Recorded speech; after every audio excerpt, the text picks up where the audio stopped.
Qu'il y a de sûr avec ce film, c'est que je me suis rendu compte qu'un certain youtubeur existait encore et que dans cette réalité alternative, il continue à faire des tops de merde. Salut les cinéphiles de l'extrême et bienvenue pour cette nouvelle critique à l'arrache où je vais vous parler de comment je suis devenu super-héros. Disponible sur Netflix. Et oui, je le dis sur ce ton parce qu'à la base, ça devait sortir en salle. Moi, j'en avais déjà entendu parler lors de la Comic-Con et puis, ça a été un peu la merde dans le monde entier. Donc le film est resté dans les cartons, on pouvait pas le sortir parce qu'il n'y avait pas de cinéma, et donc ils se sont dit, bon, par précaution, on va revendre ça à Netflix, j'espère au moins qu'ils ont fait un bénéfice dessus, et je pense que s'ils ont vendu les droits, c'est car ils avaient peur de la machine hollywoodienne qui allait débarquer.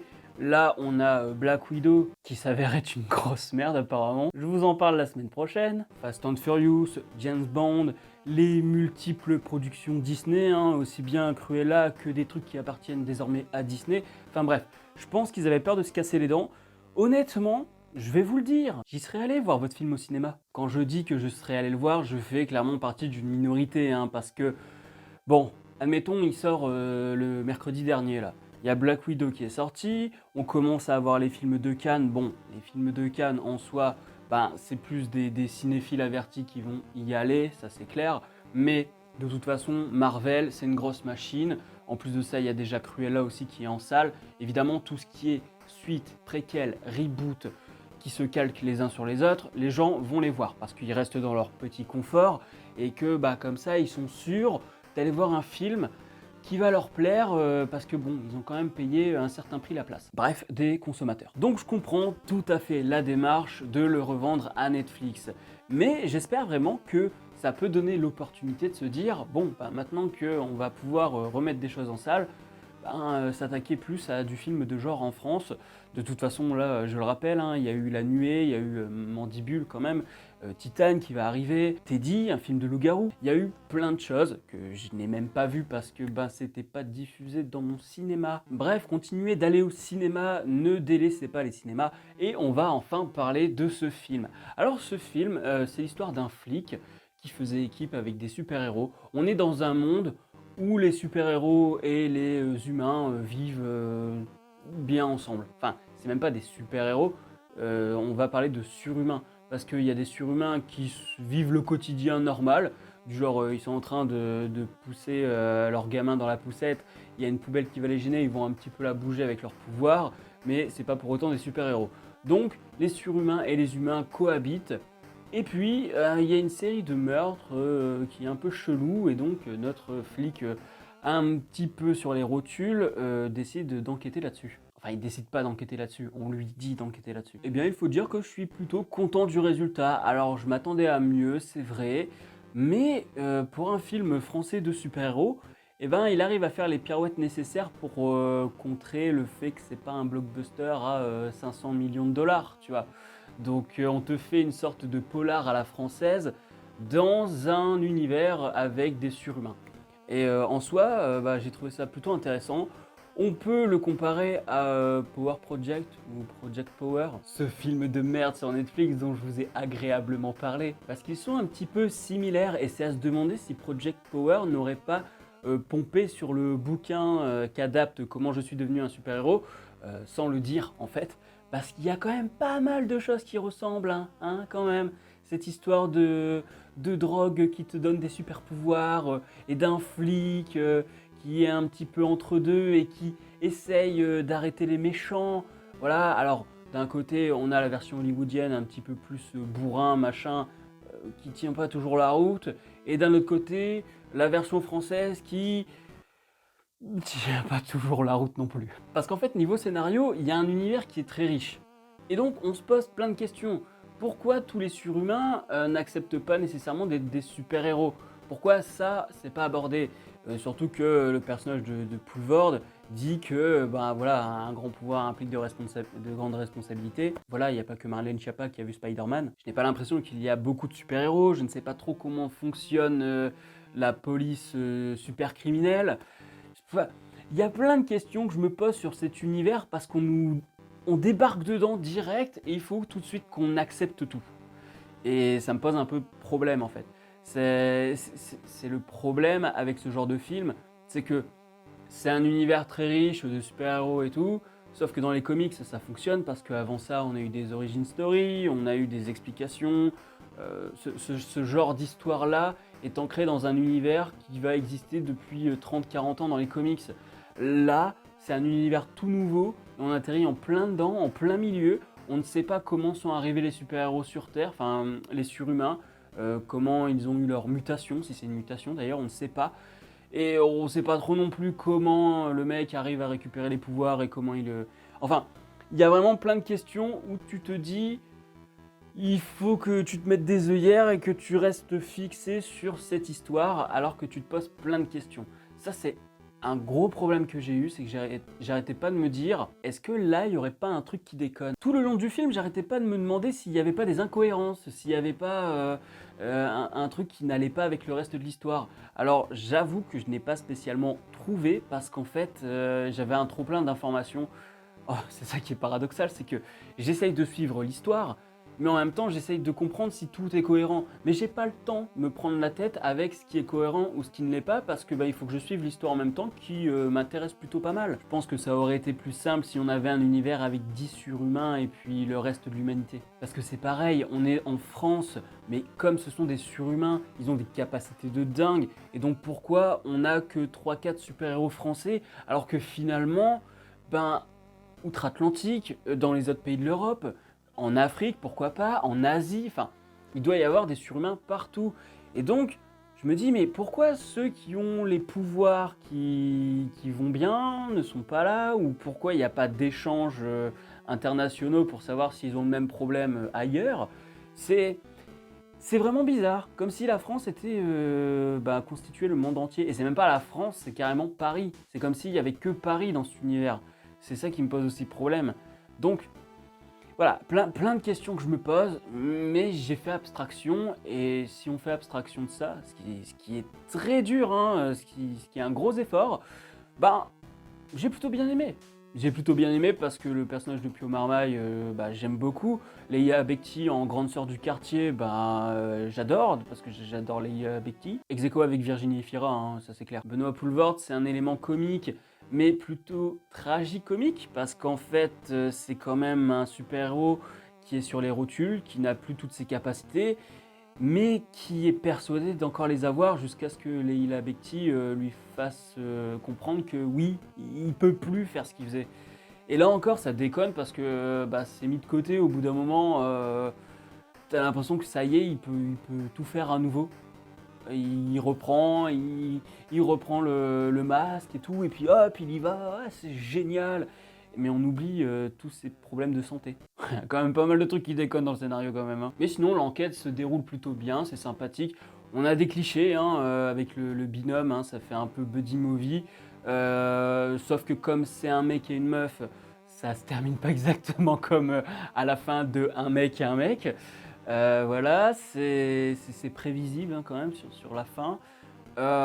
Mais vraiment, comme c'est un film de super-héros qui se passe en France, qui est réalisé, enfin produit en France, j'ai pas le même jugement parce que aux États-Unis ils font ça depuis des dizaines d'années, qu'ils ont l'habitude, qu'ils ont les budgets, et nous là pour le coup on a osé quelque chose qui n'est pas parfait, c'est clair et net, mais ça fait plaisir. Ça fait plaisir et en fait, même si je dis que c'est pas ouf et qu'il y a des trucs qui déconnent à certains moments, j'ai envie d'encourager le film. C'est pas l'impression que je donne parce qu'il faut quand même que je sois objectif, mais j'ai envie de donner de la visibilité à ce film, j'ai envie de donner de l'espoir à ces gens pour leur dire oui, vous pouvez faire des films comme ça, à condition de travailler un peu plus le scénario. Et pas seulement le scénario, parce que la mise en scène, ok, il y a des trucs c'est cool, ok la photographie elle est sympathique, voilà je me sens à Paris, puis il y a des usines avec des néons, enfin voilà c'est sympathique, c'est pas extraordinaire, mais j'aime bien, voilà. C'est une photo qui est plutôt sympathique, ils ont fait un effort, mais putain le montage quoi, oh là là, non. Les jump cuts, alors pour expliquer ce qu'est un jump cut, c'est quand tu es à peu près sur la même échelle de plan et que tu fais un cut sur le même endroit. Là, par exemple, je suis en train de gesticuler, et puis d'un coup, boum, là, j'ai fait un jump cut, tu vois. Et là, je refais un jump cut. Et non, pour une vidéo YouTube, ok, ou quand c'est stylistique, Un peu genre, je crois que c'est dans Comment c'est loin, où ils sont sur l'arrêt de bus. À l'arrêt de bus, ça fonctionne parce que ça montre un temps qui passe, un temps qui est long, et donc ils ont le temps de faire plein de trucs. Et le plan est fixe. Alors que là, dans ce film, dans Comment je suis devenu un super-héros, et ben la caméra tremblote, et puis ben il cut, il cut, il cut, et en fait tu te dis mais pourquoi il cut? Pourquoi il cut? Bah, je pense que c'est simple, c'est qu'il y a un gros problème de mise en scène. Il y a un gros problème de découpage de scène, c'est-à-dire qu'on a l'impression que les mecs, ben ils savaient pas trop comment découper leur scène, ou alors ils ont eu des problèmes sur le tournage, et donc ils se sont dit bon on va faire des jump cuts, ça va donner un effet stylisé, voilà, ouais on est trop jumps. Mais non, ça marche pas parce qu'à chaque fois ça me sort du film, ça me sort du film, alors qu'on aurait pu, je ne sais pas, au lieu de faire des jump cuts, par exemple, au moment où il est en train de préparer à manger pour Poulvord, là, au Pio Marmaille, pourquoi pas faire des inserts? Des inserts, tout simplement. Et des inserts, pour avoir vu les bonus de À tout prix, le film de Yann Dan, je peux vous dire que faire des inserts, tu peux les faire à la dernière minute, on y verra que du feu si tu gères bien ton coup. Donc, les inserts auraient permis d'éviter ce genre de jump cut un peu dégueulasse. Et pareil, au-delà des jump cuts, il y a un surplus de plans qui est énervant, mais énervant. Il y a des moments où les personnages se déplacent, ils font une action, et pour faire une action qui pourrait se faire en un plan, c'est au moins cuté en 3, 4, voire 5 plans. Mais non, putain. Oh là là, comme si on était trop débile pour avoir un degré d'attention supérieur à un plan de 3 secondes. Non, non, putain, arrêtez avec ça, sérieux, de nous prendre pour des débiles là où il faut toujours. Regarde, oh la lumière, oulala, oulala. Alors, encore une fois, j'ai apprécié le film, j'ai passé un bon moment, mais il n'y a pas moyen. Il n'y a pas moyen que, encore aujourd'hui, on se tape des jump cuts merdiques comme ça. Quand c'est un effet stylisé et que ça a une raison cinématographique mais aussi narrative, pourquoi pas? Mais là, c'était aléatoire. Parfois, tu vois que bon, ben, c'est fait pour des raisons cinématographiques, pour montrer que voilà, tac, tac, tac, il fait une action sur un temps, une durée assez grande, et donc on le raccourcit avec des jump cuts. Pourquoi pas? Mais quand c'est fait tout le temps et à n'importe quel moment pour aucune raison, non. Là, je pense qu'ils ont foiré leur mise en scène et qu'ils savaient pas trop comment monter leur scène, quoi. Donc non, non, non, non, sérieux, si vous faites un 2, évitez ça, moi j'en peux plus. En fait, il faut beaucoup compter sur les acteurs là-dedans. Parce que le quatuor fonctionne très bien. Pio Marmaille, à chaque fois que je le vois dans un film, je me dis, ça peut être un gars que je croise dans la vraie vie, tu vois. C'est un gars qui dégage une certaine authenticité. Alors certes, il est un peu plus beau gosse que la moyenne, hein, ça, je dis pas le contraire, mais quand je le vois, je me dis toujours, tiens, ce gars-là, c'est un monsieur tout le monde en fait. Il arrive à dégager ce truc de monsieur tout le monde alors qu'il a une belle gueule. Et ce film, ce que j'aime, c'est quand même que ce sont des tocards. Ce sont des tocards pour la plupart. Ce sont des mecs qui sont en bout de course. Et moi j'adore quand c'est des personnages en bout de course. Celui qui m'a le plus touché, c'est Poulvord, même si je trouve que c'est pas encore bien exploité, mais il y a un petit truc où je me dis ouais, là c'est sympa. Puis au Marmaille, c'est pareil, tu sens qu'il y a un truc qui déconne. Et même le principe des flashbacks pour t'expliquer certaines origines ou certains traumas, ben je trouve qu'ils sont pas malvenus, ils sont cohérents. Dans Aquaman, je me rappelle, j'avais l'impression que bon, parfois ça fonctionnait au niveau du flashback, parce qu'il y avait une transition intéressante avec une action dans le présent qui ramenait à des souvenirs du passé, mais c'était pas toujours le cas. Et là, en fait, je trouve que les flashbacks, à chaque fois, ils passent bien. Ils sont bien dans la continuité de la narration. Ça, c'est plutôt réussi. En fait, le film, il se raconte très bien. Il se raconte très bien parce que au niveau de l'écriture, de la narration, du suivi de l'histoire, c'est intriguant, c'est intéressant, il y a du rythme, il y a de la tension, il y a du suspense. Là-dessus, il n'y a pas de problème. J'ai même eu des frissons pour vous dire parce que il y a des moments qui sont forts, et notamment parce que les acteurs sont bons. Mais voilà, il y a toujours des trucs qui déconnent à côté. Mais pour ce qui est du storytelling, ça fonctionne, vraiment, ça marche. Et donc les flashbacks sont plutôt bien amenés. Mais encore une fois, la réalisation, c'est pas toujours ouf.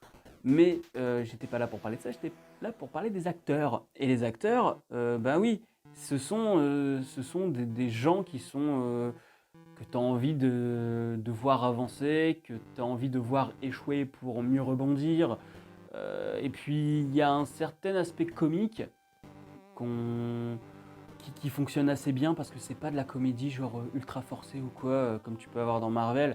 Là, c'est des choses où tu as un petit sourire parce que, ah, c'est marrant. Et le moment le plus drôle, je pense que c'est le coup de l'extincteur. Alors ça se trouve, c'était pas volontaire que ce soit humoristique, mais moi j'y ai trouvé un petit côté burlesque qui fait que ça m'a fait rire en fait.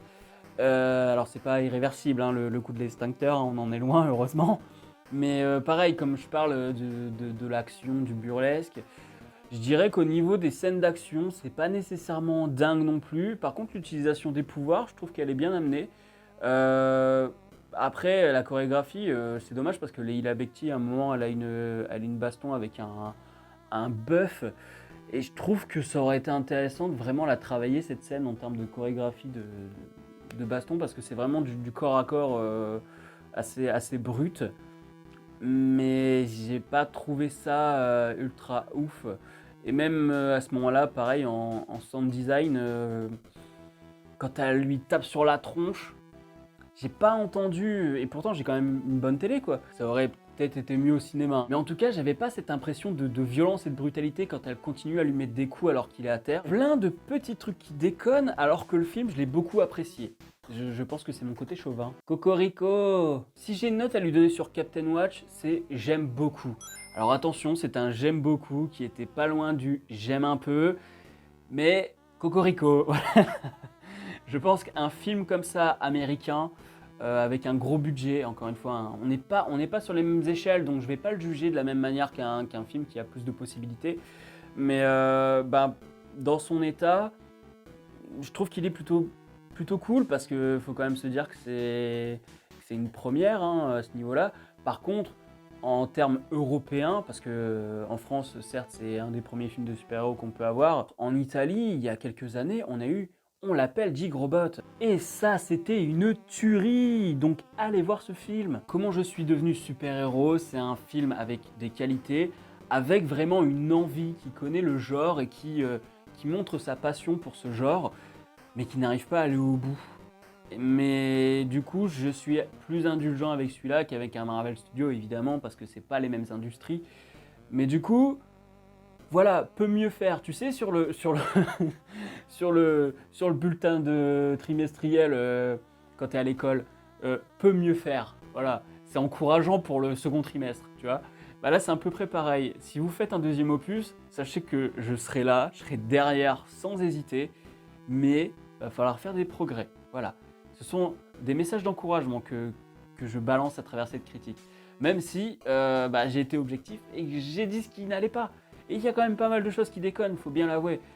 Mais voilà, ça fait plaisir, un film de super-héros français quoi, putain. Oui, c'est chauvin, je m'en fous. Si la vidéo vous a plu, n'hésitez pas à mettre un petit pouce bleu, à la partager sur les réseaux sociaux, à me dire en commentaire ce que vous avez pensé de ce film, si vous comptez le voir, et dites-moi ce que vous allez voir au cinéma.